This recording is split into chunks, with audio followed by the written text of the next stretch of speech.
supporter Vietnam hadir di Stadion Pakansari Bogor untuk mendukung tim nasional Vietnam sekaligus merasakan atmosfer pendukung tim nasional Indonesia. Salah seorang supporter asal Hanoi mengaku antusias menyaksikan pertandingan secara langsung dan memprediksi Vietnam menang 2-1 atas Indonesia.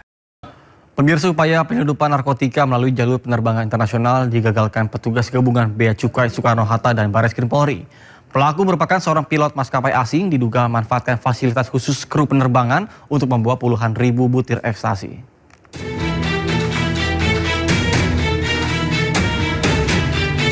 Petugas Bea Cukai Soekarno-Hatta bersama Ditipid Narkoba Barreskrim Polri berhasil mengungkap kasus penyelundupan narkotika yang melibatkan seorang pilot maskapai penerbangan asing Malaysia Airlines. Saat dilakukan pemeriksaan terhadap bagasi kru, petugas menemukan 14 bungkus berjumlah 70.114 butir ekstasi yang disembunyikan di dalam koper milik tersangka. Penyidik juga menemukan 4 gram metapetamin atau sabu yang diduga digunakan untuk keperluan pribadi. Tersangka diduga memanfaatkan status pilot yang selama ini mendapatkan jalur pemeriksaan khusus sebagai kru agar barang haram dapat lolos dari pengawasan. Sementara itu, hasil tes urin yang dilakukan Dokes Polri menunjukkan tersangka positif mengandung MDMA, metapetamin, dan kokain. Temuan ini menguatkan dugaan bahwa tersangka merupakan pengguna narkotika saat menjalankan tugas sebagai pilot. Jadi, satu perlakuan khusus itu memang diberikan kepada pilot. Ini seluruh dunia. Kru pilot itu pasti dapat perlakuan khusus karena mereka dianggap low risk. Kalau teman-teman naik ke bandara, jalur pilot tersendiri, jalur kru ya, kru pilot tersendiri. Kemudian juga mungkin penanganan bagasinya tersendiri. Hal itulah yang mungkin membuat sindikat merasa melalui pilot ini aman. Berdasarkan hasil pemeriksaan sementara, tersangka mengaku telah 3 kali membawa narkotika ke Indonesia. Penyidik Barreskrim Polri menduga tersangka merupakan bagian dari jaringan narkotika internasional. Dari Tangerang, Banten, Hasnugara Ainus melaporkan. Pemirsa, kebakaran melanda sebuah hotel mewah di dekat Central Park, Grogol, Tamburan, Jakarta Barat. Dalam video amatir yang direkam warga, kebakaran menghanguskan salah satu sisi bagian kanopi lobi hotel. Panel jendela di sisi atas kanopi juga terbakar habis.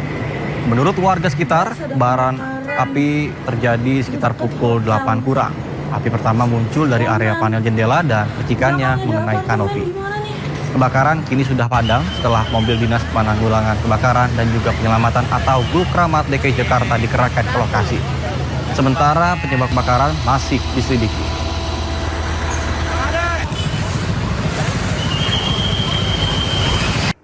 Pemirsa, video seorang warga merekam aksi oknum petugas Dinas Perhubungan Kota Bekasi, Jawa Barat diduga melakukan pungutan liar kepada sejumlah supir truk dan pick-up. Bahkan korban diperas 1,7 juta rupiah hingga dengan 3 juta rupiah.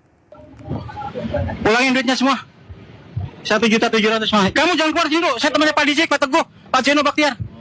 Sopir ini diminta 1,7. Kamu sini dulu kamu. Kamu yang nangkep truknya kamu. Saya teman Pak Dizik, pulangin duitnya 1,7. Ini di sopir. Ya, kamu kasih ke siapa? Yang nangkep kamu siapa? Ayo.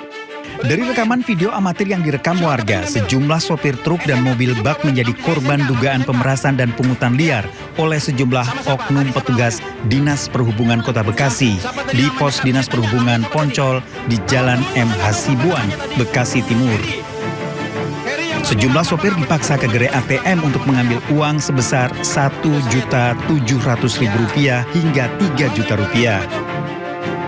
Para sopir dipaksa menyerahkan uang ini untuk petugas Dinas Perhubungan Kota Bekasi usai surat-suratnya ditahan. Sejumlah oknum petugas Dinas Perhubungan panik saat aksinya direkam warga. Bahkan uang yang sebelumnya sudah diserahkan akhirnya disuruh dikembalikan lagi ke sejumlah sopir. Setelah rekaman video viral di media sosial, pos Dishub Poncol kini ditutup dan tak lagi ada aktivitas petugas Dinas Perhubungan berjaga. Bahkan Gubernur Jawa Barat Deddy Mulyadi geram dengan ulah para petugas. Saya sangat kecewa dengan perilaku oknum aparat Dishub Kota Bekasi. yang melakukan tindakan pungli, pemerasan terhadap para sopir. Dan tadi malam saya sudah berkoordinasi dengan Wali Kota Bekasi karena mereka merupakan pegawai Pemkot Bekasi. Apakah di ASN, P3K atau P3K paruh waktu, saya sudah menyampaikan ke Pak Wali Kota Bekasi untuk dilakukan tindakan tegas dengan diberhentikan dari pekerjaannya secara tidak hormat. Aksi pemerasan dan pungutan liar oleh oknum Dinas Perhubungan dilaporkan sering dilakukan di Jalan Protokol Kota Bekasi. Para petugas mengincar kendaraan luar daerah yang melintas dan diduga mencari kesalahan untuk dilakukan pemerasan. Dari Bekasi, Jawa Barat, Rahmat Hidayat, iNews melaporkan. Pemirsa, polisi melakukan olah TKP ulang untuk mengungkap misteri kematian Sumarna, Satpam BUMN Perum Jasa Tirta II Jatiluhur. Petugas juga mengerahkan anjing pelacak K9 guna menelusuri jejak pelaku dan juga korban. Tim Inafis Polda Jawa Barat diterjunkan untuk olah TKP ulang pada hari ke-8 pasca penemuan jasad Sumarna Security yang ditemukan tewas terborgol. Pemeriksaan difokuskan di Pos Satpam Bendungan Tangguh Kayat, tempat korban terakhir bertugas hingga lokasi ditemukan jasad korban di tepi waduk Jatiluhur. Dalam penyelidikan ini, Polda Jawa Barat juga menerjunkan anjing pelacak K9 untuk menelusuri jejak pelaku dan juga korban. Sementara pihak keluarga berharap polisi segera mengungkap kasus tersebut dan juga menangkap para pelaku. Yang saya lihat masih ada beberapa masyarakat yang ketakutan memberikan informasi. Nah, ketakutan ini hanya sebatas ya masyarakat mungkin masih takut dengan suasana kantor polisi. Akhirnya saya datang ke sini memberikan gambaran kepada masyarakat. Alhamdulillah warga-warga dapat gambaran seperti itu. Kami berkomunikasi, informasi ada motif ini segala macam, kami coba mendalami. Sebelumnya, seorang satpam ojek vital Waduk Jatiluhur ditemukan tewas di tepi danau Waduk Jatiluhur, Purwakarta, Jawa Barat. Diduga korban tewas dibunuh karena tangan korban diborgol dan dibuang ke dalam waduk. Korban diketahui sempat menegur sekelompok pemuda yang hendak melakukan aksi vandalisme di area waduk.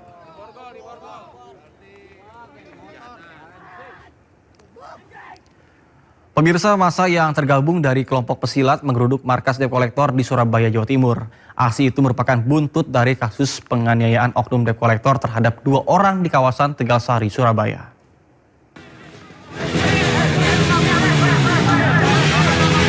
Massa yang tergabung dari kelompok pesilat memaksa masuk dan juga menerobos barikade polisi dan TNI di Jalan Tuku Umar, Surabaya, tepatnya di markas debt collector. Aksi ini merupakan buntut dari kasus penganiayaan oknum debt collector terhadap anggota pesilat di kawasan Tegalsari, Surabaya, Jawa Timur. Massa aksi menuntut penegakan hukum serta mendesak aparat segera menangkap dan mengadili oknum debt collector yang menganiaya korban.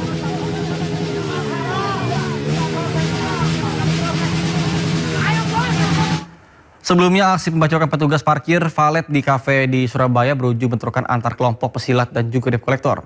Bahkan polisi telah mengamankan terduga pelaku pembacokan.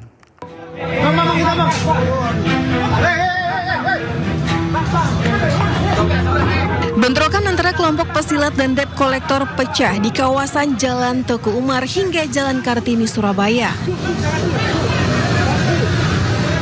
Peristiwa ini buntut aksi pembacokan terhadap 2 petugas parkir valet di sebuah kafe di Jalan Basuki Rahmat yang terjadi sehari sebelumnya. Bermula saat kelompok debt collector mendatangi sebuah kafe untuk menarik sebuah mobil. Namun proses penarikan kendaraan tersebut dicegah oleh petugas keamanan dan parkir valet karena diduga debt collector belum dapat menunjukkan dokumen yang sah. Mediasi sempat dilakukan namun situasi berubah menjadi cekcok hingga berujung bentrokan. Kelompok debt collector kemudian kembali ke lokasi dan diduga melakukan penyerangan menggunakan senjata tajam. Akibatnya 2 petugas parkir valet mengalami luka-luka akibat sabetan senjata tajam. Berkomunikasi dengan ketua kelompok salah satu suku dan alhamdulillah yang bersangkutan bersedia dan kooperatif sehingga kemarin sore pelaku telah menyerahkan diri ke Polrestabes dan saat ini sedang dalam proses penyidikan. Berapa pelaku, Nan? satu pelaku yang melakukan pembacokan. Polisi menyebut salah satu korban pembacokan diketahui memiliki keterkaitan dengan salah satu perguruan silat. Kondisi inilah yang kemudian memicu aksi balasan hingga terjadi bentrokan antar kelompok di kawasan Teguh Umar. Sementara itu pelaku berinisial S telah ditahan di Polrestabes Surabaya. Polisi juga masih mendalami kemungkinan adanya pelaku lain yang terlibat dalam bentrokan tersebut. Jadi kita sampaikan bahwa kita Polrestabes Surabaya ini terus bergerak. Ini pelaku-pelaku yang memang melakukan pidana, kita akan proses. Tapi juga saya sampaikan bahwa jangan sampai nanti ada kelompok-kelompok yang melakukan aksi-aksi semacam aksi solidaritas atau balasan. Percayakan kepada kepolisian untuk melakukan penegakan hukum. Dari Surabaya, Sony Hermawan, iNews melaporkan.